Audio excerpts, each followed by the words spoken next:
That sound, the heartbeat of her unborn child, is the first real connection a mother-to-be has with her baby.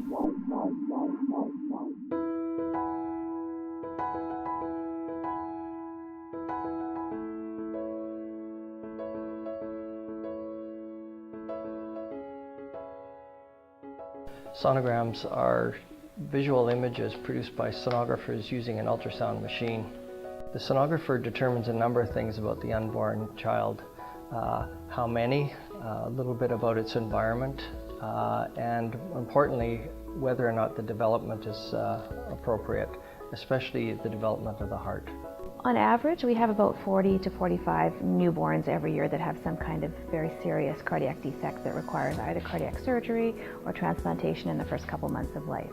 Prior to 2003, many of these heart defects were going undetected. At that time, a change in protocol saw sonographers taught to look at the fetal heart in a different way.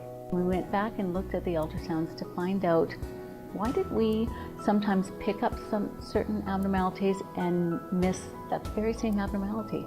Like what's the difference there? We found out that there were certain key factors to a 4-chamber view that we didn't think of before. And so what we did is we teased out the important salient features of a good look at a 4-chamber heart, for instance, and then asked sonographers to only look at the baby's heart when the fetus was in a certain position. What we have in this short little video clip of the heart are ribs, these white areas here, and we like to see them in a certain orientation to know that we have a good configuration of the beating heart. Spine is here, and the baby's chest wall is here. In the heart itself, we expect to see at least 4 chambers. It's a little bit more complicated than that, but on this view, we see the ventricles and the atria. We can assess their relative size and whether all the chambers are beating properly, as well as their orientation to one another.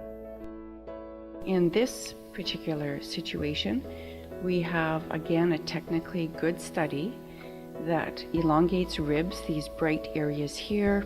Spine is in the back and the front of the chest is here. These are the atria, and this is the left ventricle, and the right ventricle appears to be small in this case. This chamber is not technically created to be small, but is truly small, and we have a serious heart problem. So when we looked at the analysis, what we found was that before the intervention, just under 30% of the kinds of abnormalities the team was looking for were being adequately detected before.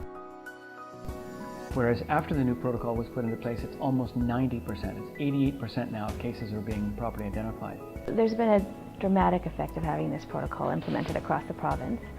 First and foremost, the number of women that we are identifying before they actually deliver their babies, whose babies actually have heart problems, has gone up from a very low detection rate to one of the highest detection rates in the country.